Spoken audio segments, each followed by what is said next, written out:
bring in senior investigative reporter Aaron Katersky, who's in Lviv, Ukraine, along with ABC's Elizabeth Schulze in Washington for more on all of this. Aaron, a local official in Mariupol says Russia wants to bombard the southern port city like Aleppo, the Syrian city that the Russian military helped to devastate in 2016. What's the strategy there, and what's the main concern as Russia ramps up these attacks?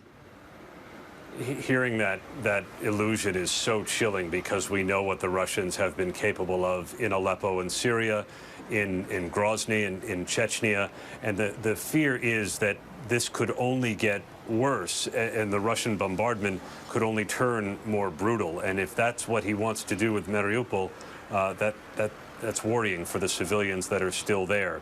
We know that the Russians have been making advances in southeastern port cities like Mariupol, like Kherson, which seems to be the first major city here to fall to the Russians. And if they then move on toward Odessa, that could block the country's access to the Black Sea.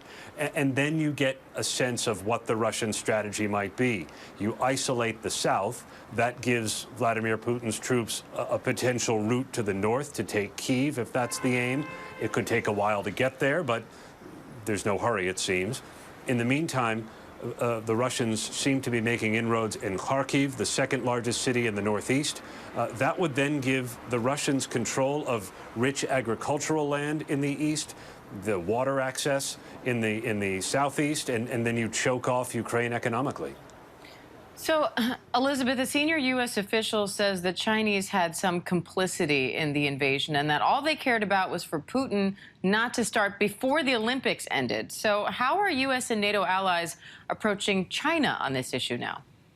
Well, Diane, China's role in this war has been a key source of tension for the U.S. and its NATO allies. As this senior U.S. official tells us, there is reason to believe China was at least complicit in urging Russia to hold off in its attack of Ukraine until after the Olympics. China's foreign ministry has pushed back on this reporting, but it is worth noting that just yesterday, China abstained from that critical UN resolution condemning Russia for this invasion, essentially one of the countries that is holding out and forcefully demanding that Russia withdraw its troops, trying to walk this line to remain an ally both between Russia and the U.S. here. And just yesterday, we heard Pentagon Press Secretary John Kirby say that China bears at least some tacit complicity as part of what's been going on here. So certainly something to watch. And it's important to note the ties that China has economically here with Russia, too, Diane. And Aaron, Ukrainian President Vladimir Zelensky issued a warning to Putin saying, "You will repay everything you did against Ukraine in full." Zelensky is apparently not backing down. So what's the latest on the defense effort, assuming these peace talks don't go well?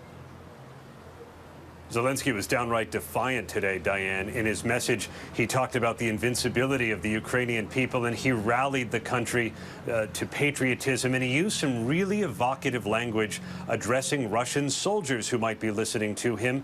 He said, "Get out of here. Tell your commanders you don't want to die here. We don't want our country littered with the corpses of the Russian army." It was quite striking language, and at the same time, he acknowledged just how hard this is. Extremely hard, he said, for the people who have endured night after night of Russian bombardment. By all accounts, the Ukrainian military is holding its own, but they know they're outmanned and outgunned. The U.S. has tried to help by sending in anti-tank and anti-aircraft missiles, which have already been put to use and helped incur some of the losses that the Russians have acknowledged. The Ukrainians have also successfully mustered civilians. I was out today, not far from here. There's a kind of a nondescript office on a side street where they're giving out gun permits so people can buy weapons. And these were, one guy was a dentist, one guy was an interior designer 2 weeks ago, and now they're trying to arrange to buy guns so they can help join in the resistance. Yeah, a lot of people who have never gone to battle before are now becoming ad hoc military members. Elizabeth, the White House is asking Congress to send more than $10 billion in aid to Ukraine now. Where would that money go, and what impact could it have? Well, Diane, this is part of a roughly $30 billion request from the White House to Congress that includes both aid for Ukraine and Congress. The $10 billion would be to support Ukraine's military operations and also humanitarian aid on the ground. We know that some of the funding would go to some of the forces, the U.S. forces that have been deployed to NATO countries for supplies on the ground there as they're been on alert there. And then at the same time, the humanitarian aid would include food assistance to help those refugees that we're seeing. This is a larger number than had been previously requested, but members of Congress had expected this amount, the dollar amount, to go up as we've really seen what's been happening on the ground, Diane. All right, Aaron Katursky and Elizabeth Schulze, we appreciate it. Thank you.